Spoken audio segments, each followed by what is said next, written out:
어느 회사의 기업이 도전이라고 제가 해볼게. 그러면 전 도전적인 인재입니다가 아니라 제가 생각하는 도전의 핵심은 이거다. 자, 여러분들 반갑습니다. 자코를 통해서 만나고 있고 해커스를 통해서 강의하고 있는 권준영입니다. 자, 여러분들하고 오늘 이제 다루게 될 주제는, 여러분들 인재상을 좀 제대로 이해를 하려면 저는 인재상이 가지고 있는, 좀 어려운 단어를 써볼게요, 범용성에 좀 주목을 해야 되겠다라는 생각이 듭니다. 범용성이라는 게 뭐죠, 여러분들? 굉장히 광범위하게 쓰이고 또 중복되는 요소도 있다. 인재상의 빅5가 뭔지 알아요, 여러분들? 도전, 창의, 팀워크, 능동, 글로벌. 싹 다 이 5개의 키워드에 그들의 인재상이 다 정리가 되고 다 설명이 됩니다.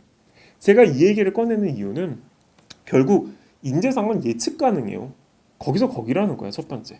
그리고 두 번째는 거기서 거기다 보니까 이걸 어설프게 어필했다간 화를 입거나 아니면 제대로 어필을 못하거나 그런 상황에 놓일 수 있다라는 거죠. 그래서 우리는 이걸 좀 같이 묶어서 인재상 5개에 대해서 좀 먼저 준비하고 이걸 좀 차별화돼서 준비하자, 요거에 대해서 제가 얘기를 좀 해보고자 합니다. 어느 회사의 기업이 도전이라고 제가 해볼게. 그러면 야, 우리 인재상은 도전이야.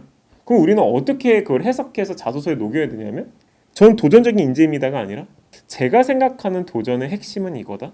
저는 도전할 때 이렇게 합니다.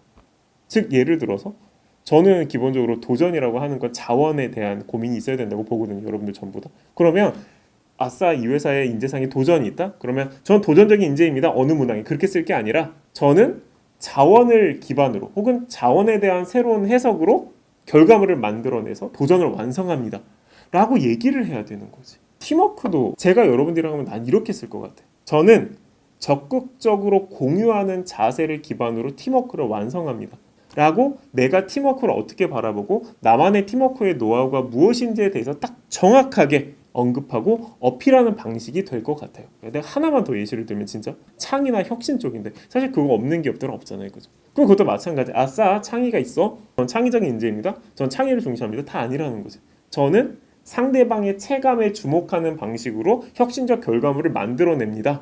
제가 왜 그러냐면 결국 체감을 변화시켜야 그게 진정한 혁신이라는 생각이 있기 때문입니다. 그 경험입니다 라고 써야 된다는 거예요. 대부분의 기업들을 관통한 이 5가지 키워드에 대해서 나는 어떤 노하우를 가지고 있다고 설명할 것인가, 그 다음에 어떤 에피소드를 어필할 것인가 라고 하는 걸 다 매칭시키는 이 작업부터 하실 필요가 있겠다. 댓글을 통해서 선생님, 저 인재상과 관련해서 이런 고민이 있습니다 남겨주시면 이 내용을 기반으로 답변을 드릴 수 있도록 하겠습니다. 다음 내용을 통해서는 본격적으로 여러분들이 또 어떤 식으로 경험을 정리해야 되는지 그런 것들에 대해서 심도 있게 다뤄보도록 하겠습니다. 오늘 고생 많았습니다.